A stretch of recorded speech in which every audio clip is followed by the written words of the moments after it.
Pernahkah kamu melewati sebuah tempat yang di siang hari terlihat biasa saja, ramai, penuh kendaraan, tanpa kesan apapun? Namun, saat malam datang, tempat itu seolah berubah menjadi jalur lain. Banyak orang bilang terowongan Casablanca hanyalah jalan penghubung. Tapi bagi sebagian orang, keluar dengan perasaan berbeda. Perasaan diikuti, perasaan diperhatikan, dan perasaan bahwa mereka tidak sendirian. Cerita ini bukan legenda, bukan mitos turun-temurun. Cerita ini adalah pengakuan seseorang yang masih trauma setiap kali harus melewati terowongan itu sendirian. Namaku Lita. Aku bukan orang yang suka cerita horor. Aku juga tidak pernah berniat mencari pengalaman aneh.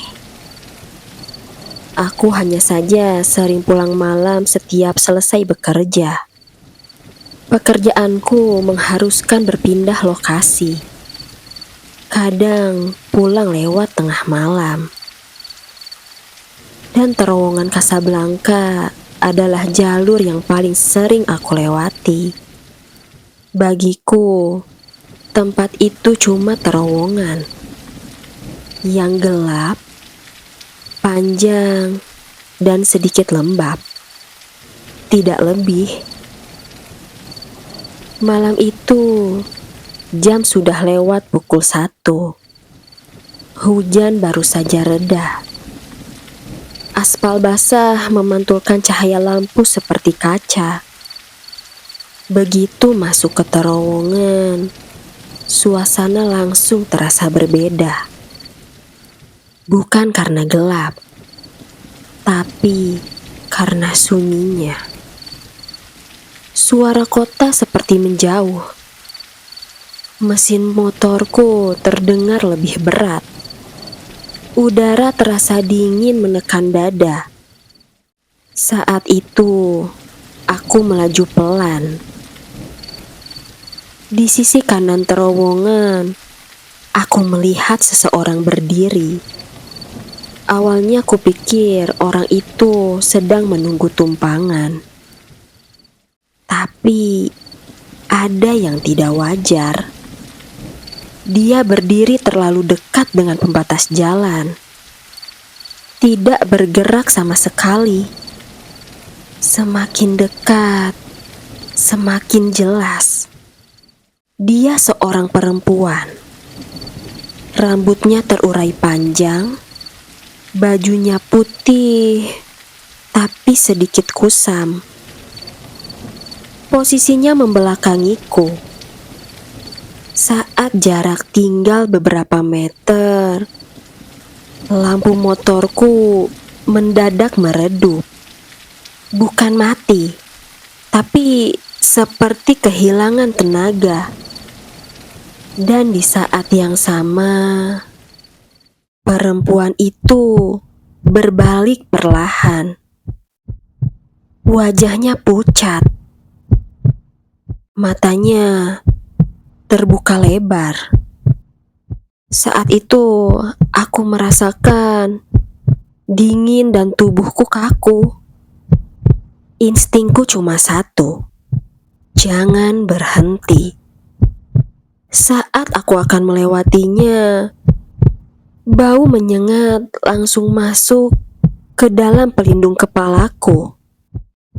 Bau tanah basah bercampur amis. Seperti sesuatu yang sudah lama terkubur.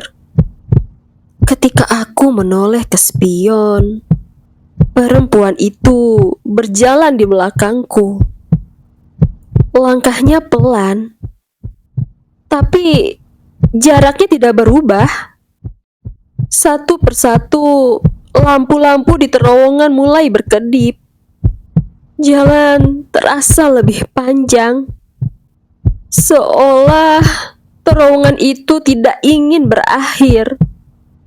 Yang paling membuatku panik, tidak ada kendaraan lain. Padahal tempat ini hampir tidak pernah sepi. Mesin motorku mulai tersendat. Gas terasa berat. Tanganku dingin, tapi keringat mengalir deras. Di spion, perempuan itu masih ada. Sekarang, kepalanya terlihat miring. Mulutnya sedikit terbuka, tapi tidak ada suara. Dan justru itu yang paling menakutkan. Begitu cahaya luar terowongan terlihat, aku memaksa motor melaju. Saat keluar, semuanya kembali normal. Lampu terang, suara kendaraan, dan orang berlalu lalang. Aku berhenti sebentar. Dadaku terasa sesak dan tanganku gemetar. Aku menoleh lagi ke arah terowongan. Di sana kosong. Aku pikir semua sudah selesai. Keesokan paginya, di kaca spion motorku ada bekas tangan kecil, 5 jari, seperti lumpur mengering dan tidak bisa dibersihkan. Sejak malam itu, setiap kali aku melewati terowongan Casablanca, lampu motor selalu meredup di titik yang sama. Dan lagi-lagi, terowongan terasa terlalu sepi. Dan aku masih merasa di sisi kanan seperti ada seseorang berdiri, seperti sedang menunggu. Terowongan Casablanca mungkin hanya jalan bagi sebagian orang, tapi bagi yang pernah mengalami, tempat itu menyimpan sesuatu yang tak bisa pulang. Jika kamu sering melewati terowongan ini sendirian, cobalah perhatikan sisi kanan jalan. Bukan untuk melihat, tapi untuk memastikan. Karena terkadang yang berdiri diam di sana bukan menunggu kendaraan, tapi sedang menunggu giliran. Dan ini bukan satu-satunya cerita horor dari terowongan Casablanca.